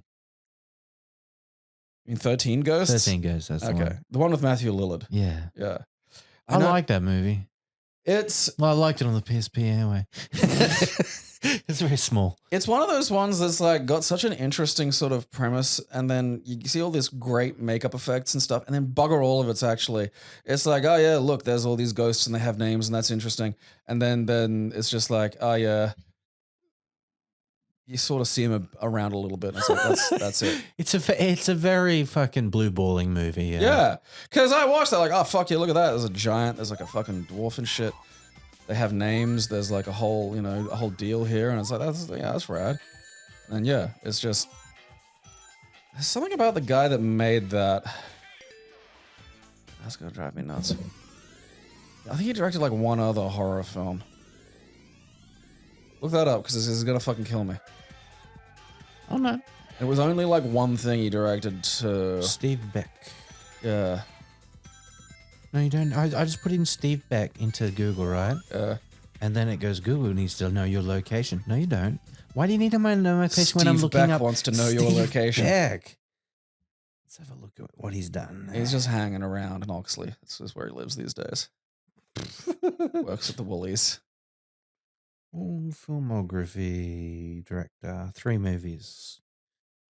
He did a short, then 13 Ghosts, then Ghost Ship. Ghost Ship. That was the one I watched recently. That's right. Oh, you watched that recently? Yeah. Did we talk about that maybe? No. Okay. It's pretty shit. A salvage crew discovers a long-lost 1962 passenger ship floating lifeless in a remote region of the Bering Sea. Yeah. And soon notices that its long-dead inhabitants may still be on board. Yeah, it's funny because, like, the way it was peddled, like, Gabriel Byrne's in that, like, the woman in it was, you know, had a career going, and, like, the film got rewritten while it was, like, they were flying out to Australia where it was getting filmed, from being basically, like, what's that Kubrick film that fucking, God damn, come on, brain. Overlook Hotel. It's not the name of the movie. You're the horror dude, not me. Let's look it up. Yeah, like fucking, I don't know. Something scrambled in my brain. Have you seen Death Ship? The Shining. That's it. I think I have seen Death Ship as well. That's a 1980 film. They were peddling it as the fucking Shining, but on a boat. Right. And so they were like, oh, that does sound interesting. And then they got there and it's like, okay, so this guy works for the devil. And it had turned into like a brainless fucking horror film. And it was just like, it was just too late. It was like, well, we're going to be in this now. Yeah, Death Ship was in 1980. What happens in that A one? mysterious ghostly freighter rams and sinks a modern-day cruise ship. Who survivors climb aboard the freighter and discover that it is a World War II Nazi torture vessel. Interesting. Top cast, George Kennedy. The kind of torture that even the Nazis said, man, we got to do this on a boat somewhere else. I don't want this around. I don't want this on land. Is this making me uncomfortable? What the fuck is this? No, I'm not thinking Cold's Knight's Death. Have you seen that? No. 2 scientists suspect there is someone other than their research primates inhabiting their polar station. Look at the poster for it. You changed something. All right, that looks like Charles Bronson about to engage in a deadly game of cat and mouse with a monkey. And the monkey's upset about that There's too. a movie called Chud. I think we've talked about it. Oh, yeah, no. CHUD is an acronym for Cannibalistic Humanoid Underground Dweller. That's right, yeah. And it's actually, in a lot of ways, because it sort of comes up in the conversation about shitty B movies, but it's surprisingly solid, although it does sort of forget about the CHUDs right at the end. Like, it was like the ending of it is very fucking quick. Like, it's just like you know how there's the event that fixes or does, or you know the main fucking thing that happens at the end, and then usually there'll be a little bit after that, which is sort of like the movie, you know, cooling off. It doesn't do that. It's the thing happens and then it's just kind of like fucking over, and it's just like, hey, what about the CHUDs? And like, so they're actually, you know, they're not zombies, they're mutants. There was a sequel which wasn't going to be a CHUD film, which is fairly fucking obvious because it's about a fucking zombie and not a fucking CHUD. And it's called CHUD 2, Bud the CHUD, and is about a CHUD called Bud, which is just like, again, a guy in grey makeup because he's a zombie. It's not like, because the CHUDs were monsters, they weren't like zombies. CHUD's actually a half-decent film. John Goodman's in that, and he gets eaten by CHUDs. Fuck yeah. Yeah, and like, a fucking CHUD novelty account retweeted me once when I mentioned it, like fucking in 2014, and I asked it what John Goodman tastes like, and it replied Roseanne Barr's back fat, and I laughed my ass off. I was like, that's solid, comedian that runs the CHUD novelty account. Turns out it's like just fucking Patton Oswalt. Just the super CHUD fan. I mean, again, like CHUD is not a bad fuck. Like of all those really dumb horror movies from back in that period. Like some of the Tobe Hooper classics. I did watch another one the other day, actually. Like, what was it? It was Monsters or something. It's a really generic fucking name. I gotta look up. Like, so the guy who directed these is called, no, not 2B. I meant Tobe, okay? I know that it's not like... Yeah. You keep saying Tobe, I'm thinking of Toblerone. Basically, so there's this guy called Tobe Hooper, and he, like, directed like a bunch of fairly, like, a lot of them aren't even bad. Oh yeah, you know? no, I like, remember us talking about Tobe because I remember the name he and Texas being Chainsaw Massacre. because his like, name's you know, fucking stupid. He had a lot of chutzpah. a lot of fairly solid fucking films. Mm. Like, you know, in the fucking horror. Okay, Texas Funhouse, Poltergeist. Life Force isn't bad. It's also got like that great horror thing of like, oh yeah, here's Mangler, Night Terrors. No, maybe it's Night Terrors. It's not Night Terrors, although I gotta get Night Terrors now. Mm. Eaten Alive. It's gotta be Eaten Alive. No, it can't be Eaten Alive. That's in the 70s.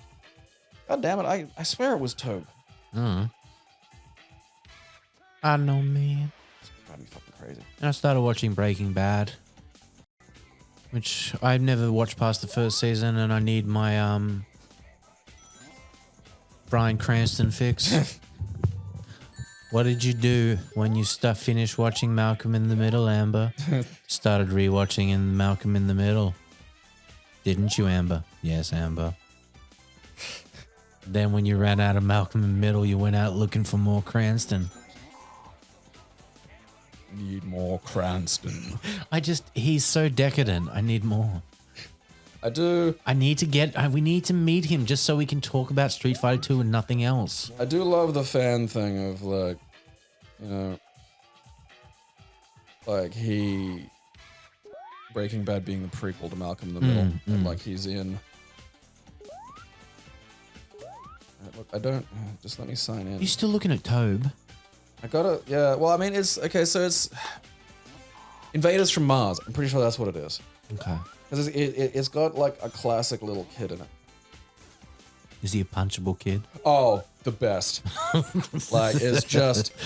yeah, that's it. Invaders from Mars. Who fucking directed that? It's gonna drive me... Director Tobe Hooper! Ah! Why was that not in his fucking thing? Fuck you. I knew it was Tobe Hooper, because I'm like, I'm not gonna fucking... Like, that's a fairly easily to remember fucking thing. Yeah, but it's one of those ones where it's like, it's a few degrees away from being, you know, almost a PG film, but it very, very clearly isn't at points. And it's got some great, like, puppet monsters. Like, there's this Martian brain monster that lives on the end of a tongue.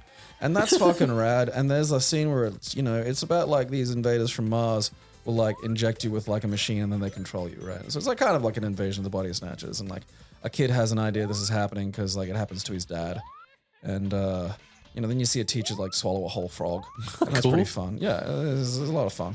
And then it does this thing that it happens in a few horror movies. Because you know that bit at the end of the horror movie where they got to pretend like, oh, it's not over and the guy's like suddenly back because you got to end on a scare.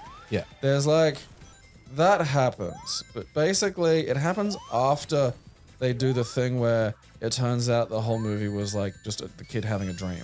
Oh. And so then the kid has the dream, wakes up, and it's like, oh, it's the parents making fun of him, and they go to bed.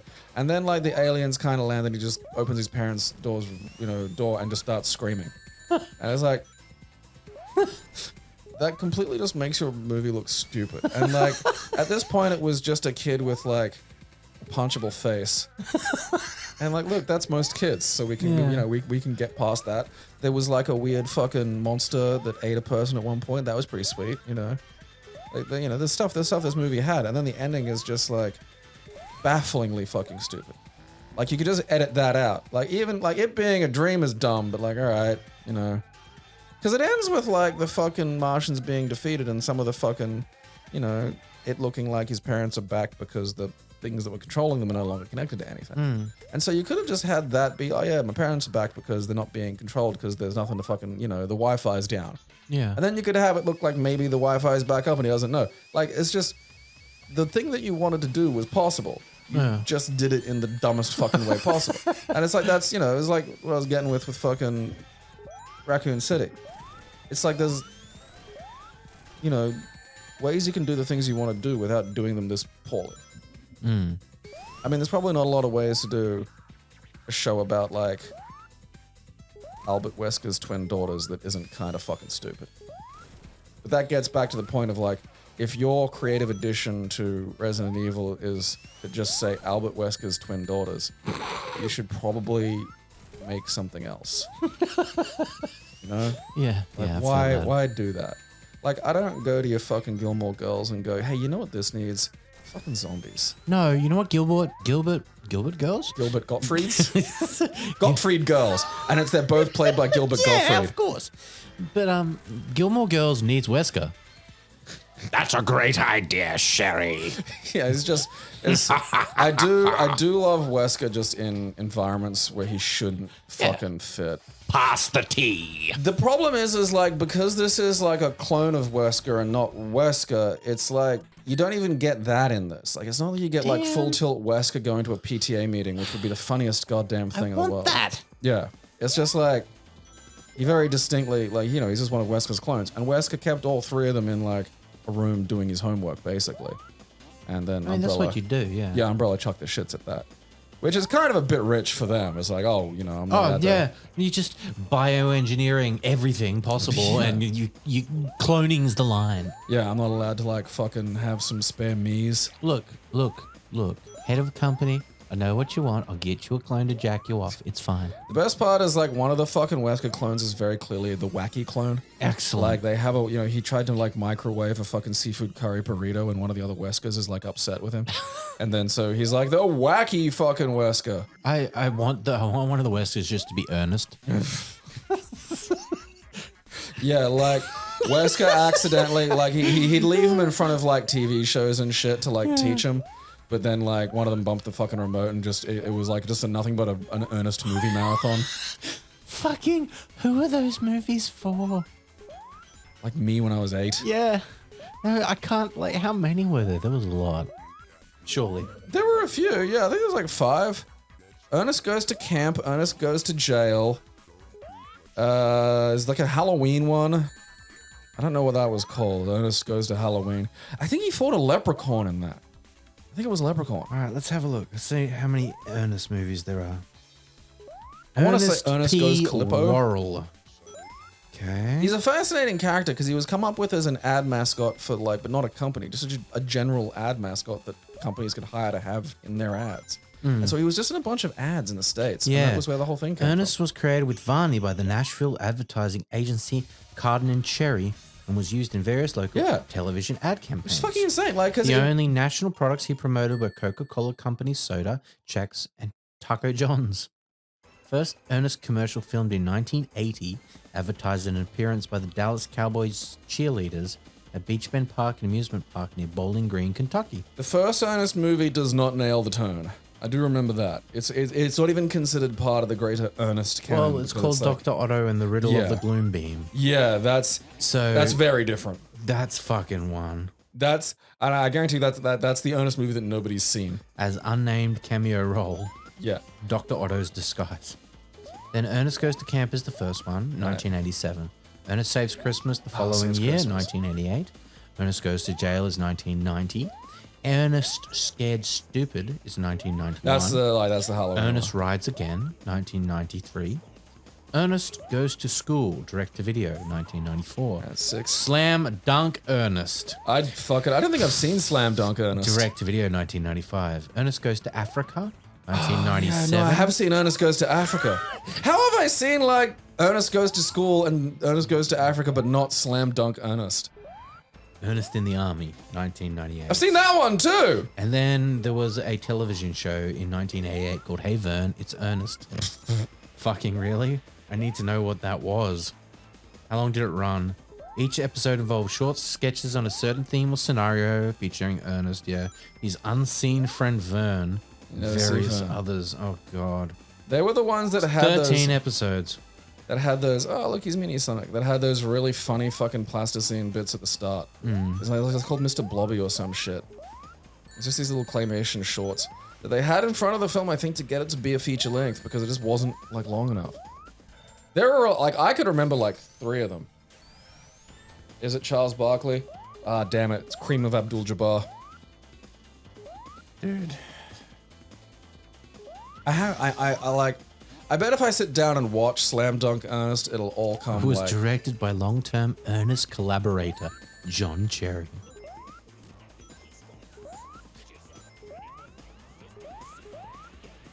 like, cause that's an insane thing. Like, cause normally these days you just hire like existing kid, you know. In this movie, Ernest joins his employer's basketball team and later becomes a star with the help of an angel. It's cream of Yeah. Abdul-Jabbar, yeah. It was a reception. Rotten Tomatoes has 20% rating. It's pretty good considering it's an Ernest movie. I mean, like, I'd say that, like, things like Ernest Goes to Camp and stuff are, like, half decent films, even if they're kids' films about, like, just an ad character. Cast Jim Varney as Ernest P. Worrell. Kareem of Abdul-Jabbar Yeah, as I've the been calling him that for fucking years, and I can't. as the Archangel of Basketball. Jay Brazou as Mr. Zamil Malok.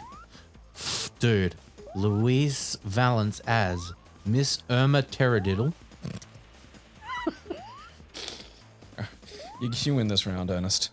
Oh, man. Terradiddle. Oh, dude, yeah. Is that like jerking off to horror? What the fuck?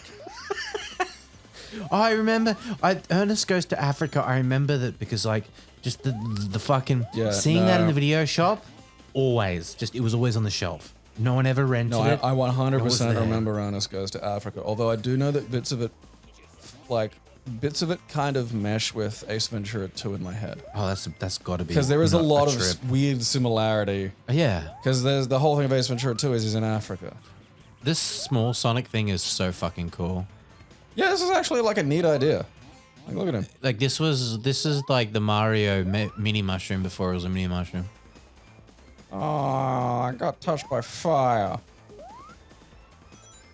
Drink me. Fuck you.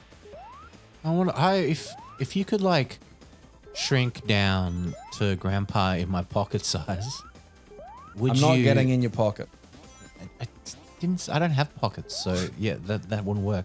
Ernest Goes to Auschwitz. Yeah, you've got like the fucking lady pants thing straight The away. leggings.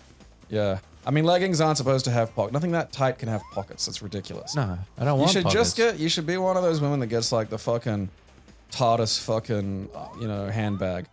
It just has like an entire fucking survival kit in there somewhere and like 4, puppies. I definitely want those, but they're expensive, and I have to pay off fines. It's a tote. It's A tote. a fucking funny word. Pretty sure that's what they are, because you get them from like fucking PBS for donating and shit. They give you a tote. Oh, Yeah. tote. You can call it your totem. Maybe Mr. Gabriel will make it my talisman. If you make a bag or something of holding, a device of holding, Yeah. a talisman, does it transfer to items in a bag? Like, would they be like?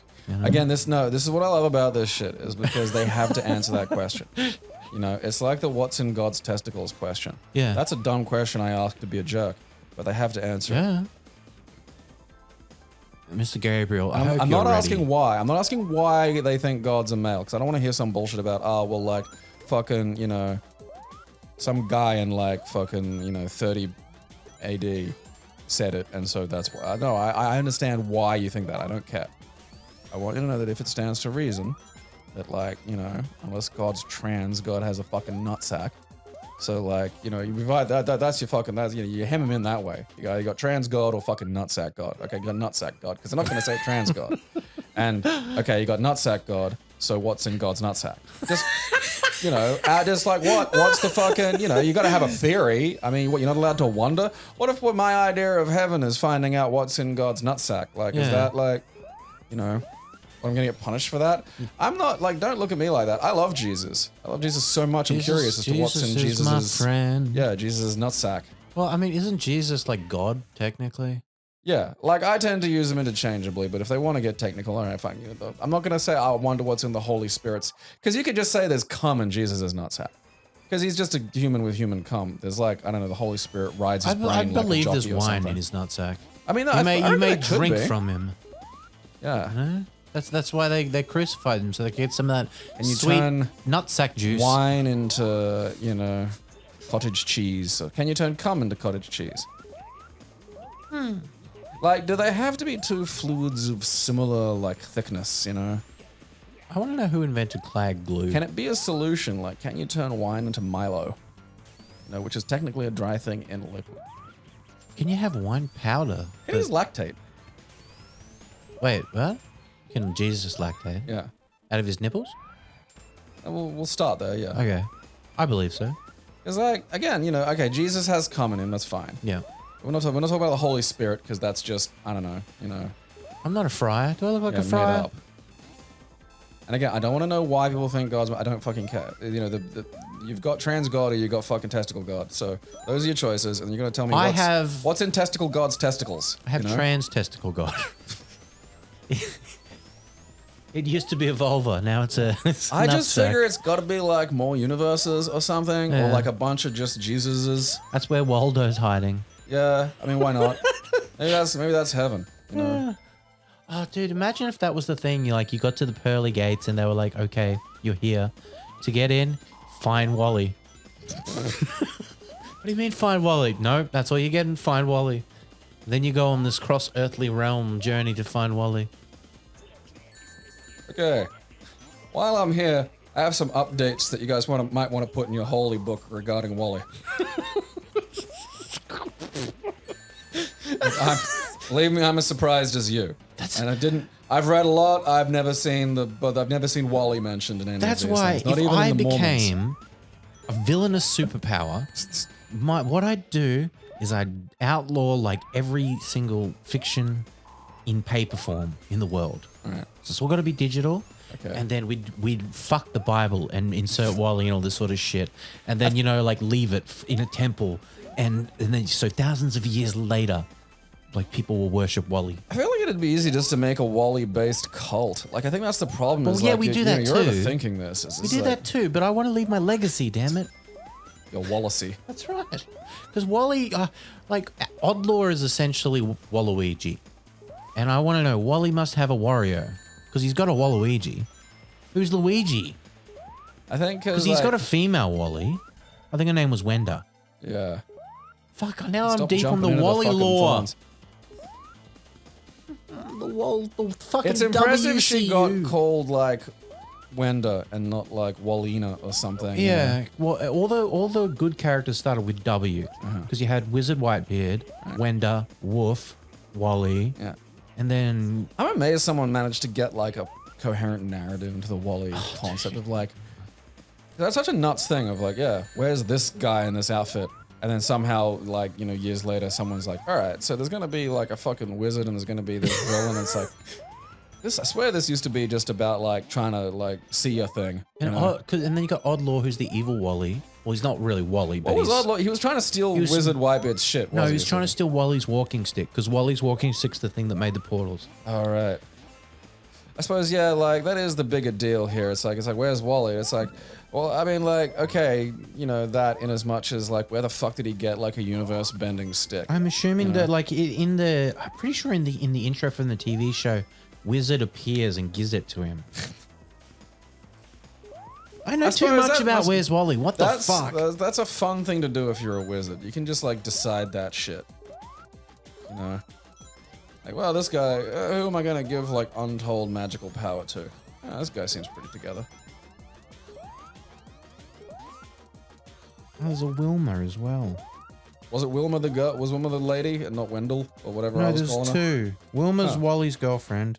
There was an evil She was Wilma? a short-lived Wally character, only appearing 2 books: The Ultimate Fun Book and Magnificent Poster Book. She was the original owner of Wolf the dog. Wolf. So Wally fucking killed her and took a dog. Oh, that's uncanny. It's like a lot of relationships. Wilma's the twin sister of Wenda, who later replaced her as Where's Wally female character. All right. Wait, so what happened to her? Just raising questions. Yeah. Probably just vanished. Like, that's, Well, I mean, she was Wally's girlfriend. Yeah, but like, I sadly, Aaron, Amber, I don't think the fucking lore on this was as fucking tight as it was, as it would be these days, Damn it. We're here sitting here going, Because no, but Wenda's this twin sister, wasn't it? Wenda is Waldo's current girlfriend. He forgot the name. Let's So just like, literally, he stopped dating her yeah. and then dated her sister and stole her dog. What the fuck? What I'm guessing is here is, fucking whatever the guy's name is, just fucking forgot the name. Just one bookie's just like, all right, her name's Wilbur or some shit. And then it was just like, oh, fuck, all right. Better come up with some lore about that. It's funny how much this shit can happen constantly, and people still will act like lore and this stuff doesn't matter. You know, what? Did he kill her? No, they made a He new. could hide a body. They like- made a new series Huh. in 2019 by DreamWorks. Huh. Where's Waldo? 2019 Waldo animated series from DreamWorks Animation. Series follows preteen Waldo and Wenda as they apprentice under Wizard Whitebeard. and Waldo. I could have done without that. But they made an evil female character. No, it's good. Instead of Odd Law, it's Odd Lulu. I mean, that's just not great.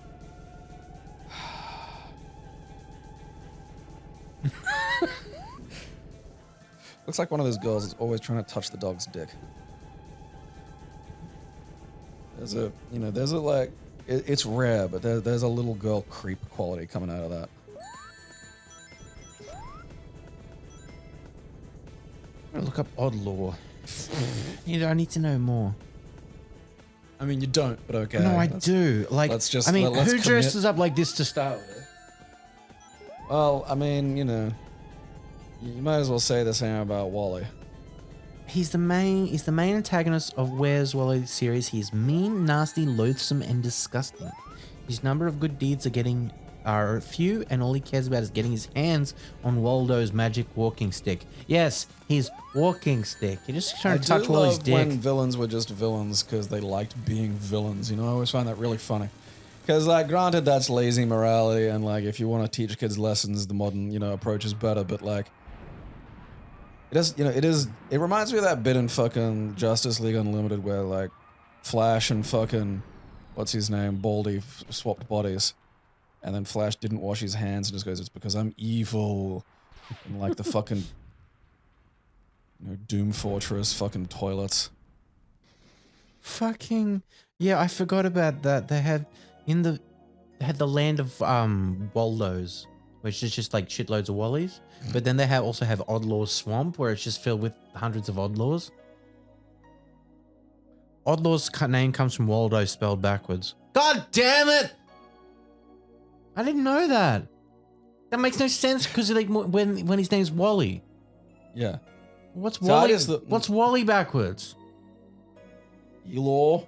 Yeah, It's not. It doesn't work. I mean, Oddlaw, aka Yelaw. I'm kind of confused as to why they made him Waldo anyway. Like, because I understand when they make changes, like Wally means like, I don't know, fucking vulva in Mongolian or something. It's like, yeah, you're probably gonna you can't have a book called Where's Vulva, but like, I've never understood like, because it happens the other way too. Like the movie The Rundown got turned into Welcome to the Jungle here, and I'm still not entirely sure why. What the fuck is he called Yelaw? He won't be. It'll be Oddlaw everywhere. No, but it said AKA Yelaw. Oh, you mean it actually got? Yeah. Yeah, it's weird because like we definitely had that show here, and it was called Where's Wally? Yeah, and the and he voice was said still Wally, but he called- was still called Oddlaw. Yeah, he Yeah. wasn't called Elaw. That's dumb. Just call him fucking. Because I always thought Oddlaw was like a surprisingly good name for a villain. I was about to say it too. I was like, it's a surprisingly good name. It's like, it's interesting, and yeah, it's like Oddlaw. It's like, okay, yeah, he's suggests he operates per his own code, which is, sinister to the one that we're familiar with. And instead, it's just Waldo backwards, and fucking now my whole world's been torn apart. But well, because that makes sense because obviously the TV show was made Where's Waldo, and then just changed it to Wally. Yeah. Which is American, which makes sense because the books originally came from the United Kingdom. Wally's the original name. Yeah. So that makes sense. I like the idea that Brad Garrett had to like repeat his lines, Waldo and Wally, Yeah, that is actually. doing his like, again, like, yeah, because it's just a Rodney Dangerfield impression. Everybody! And it's like, how do you come across these ideas? It's like, oh yeah, it'll be him and a wizard, and like, because I don't think I could produce that kind of absurdity No. trying. No. It's like, yeah, we'll make him sound like Rodney Dangerfield. Sure. It doesn't matter. It's a kid's program in the 90s. Like, provided you don't have a character called Cuntface, no one's gonna give a shit. Is there any trivia on the TV show? Probably not. That's probably not going to be very useful trivia. To meet the needs of international viewers in the United States and Canada, second audio track was recorded using the same vocal actors. The name Wally was replaced entirely with Waldo. Oh, so that was the second error. The name of the book's characters in the United States and Canada. Other international versions were produced, dubbed entirely in German, French, Spanish, Italian, Japanese, and other languages. I need to see it in Japanese. Yeah, I've seen bits of Japanese Simpsons and King of the Hill, and it's fucking amazing. I fucking need that. The animated show was released in Australia on the May 7, 2009 on DVD. Holy shit. Oh boy. There's Wally. They didn't release it in the US. Get fucked. People do not deserve Wally. No, apparently not. They should get it, but only as Wally. They shouldn't get Where's Waldo. Gonna learn. Did it win anything? Some proper Queen's English. Merchandise. Voices. Didn't Stephen Colbert do a bunch of the voices for that? I know he did some of the voices for, like, Where in the World is Carmen Sandiego. Townsend Coleman, Jim Cummings, Brad Garrett, Julian Holloway, Dave Workman. Huh. Additional voices. I'm probably thinking Carmen Sandiego. Probably.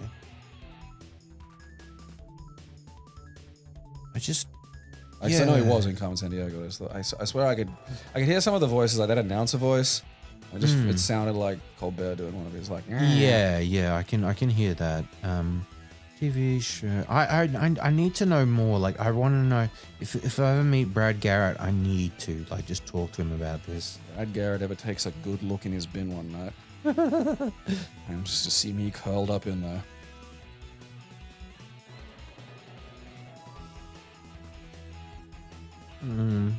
Can't find any trivia on it. There's nothing to know about it. Like, who cares, honestly? But Gabe, it's my Wally. Martin Hanford, he was the artist.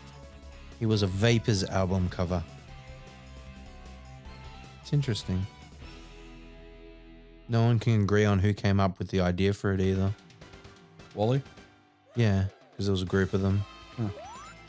His name was changed to Waldo for American release. Each puzzle takes weeks to complete. Hansford's favorite Wally scene is a massive ode to movie musicals. Dublin broke the world record for largest gathering of people dressed as Wally. 3,872. That's a lot. That's a lot of Wallies. A lot of Wallies, yeah. Hanford likes to believe Wally has gotten less nerdy over the years. He hasn't. Array Sunbather got Wally banned from libraries. Right? What? Oh, the surprising transgression has to do with the inclusion of adult images in the book, notably that of a topless sunbather in the on the beach scene. Someone's jacking it over that. Where's Titty? Wally's supporting cast has grown to include female companions, pets, wizards, and an arch nemesis. You can even find Wally on Google Earth. Huh. Where on earth is Wally after painting a 55-foot rendition of the iconic character on a rooftop in Vancouver?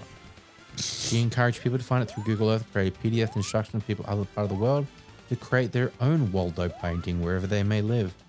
Hey, do you want to make a giant Wally painting for Google Earth? Sure. This lady wants to know your location. Bethesda developed the Where's Wally video game in 1991. Oh, yeah, that was the really dumb one on, like, the SNES and shit. It was on the NES. I didn't even know it got a NES release. It got a follow-up a year later on the Super Nintendo. That's depressing. I didn't think the NES even had the fucking graphics to do that. It probably didn't. I need to look it up. Where's you can play that for the next one. NES. Yeah, we'll delve into the this is the Wallydom.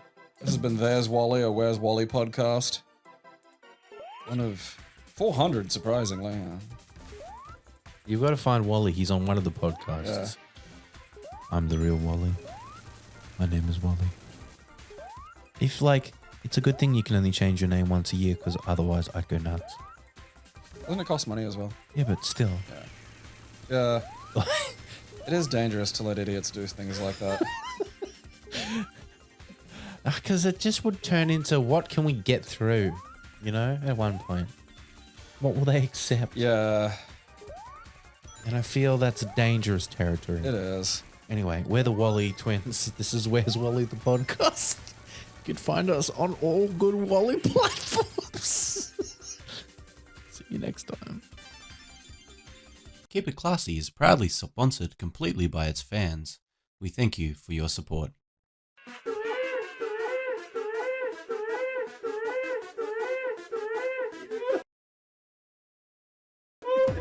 It expanded somehow. I'll have you know